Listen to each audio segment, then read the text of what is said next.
ოზურგეთში სასოფლო სამეურნეო ბარათების დარიგება დაიწყო. 6000-მდე ვაუჩერს გლეხები და ფერმერები მიიღებენ. პროცესი 1 აგვისტომდე გასტანს. ოზურგეთის მუნიციპალიტეტის გამგეობაში სოფლის მეურნეობის სამინისტროს წარმომადგენლებმა ტერიტორიული ერთეულის წმუნებულებს ბარათების ნიმუშები დაურიგეს და მოხმარების წესები გააცნეს.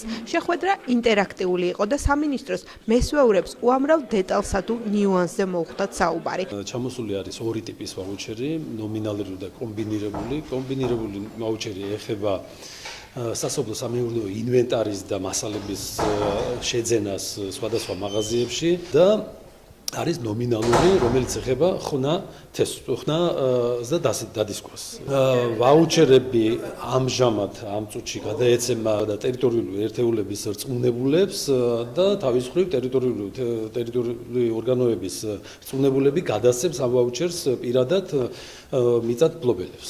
სოფლის მეურნეობა განვითარდეს, ამისთვის აუცილებელი პირობა არის დღეს საქართველოში, რომ კლდეს დავეხმაროთ და შევუწყოთ ხელი. არის გარკვეული შეკითხვები მასთან დაკავშირებით, თუ როგორ მოხდება სხვადასხვა ფართობზე მყოფი მიწების დახნა, ჯერჯერობით ეს გაურკვეველია და იმედი აქვს, რომ პრეზენტაციის ბოლომდე ამაზეც შეკითხვებს გავიგებთ.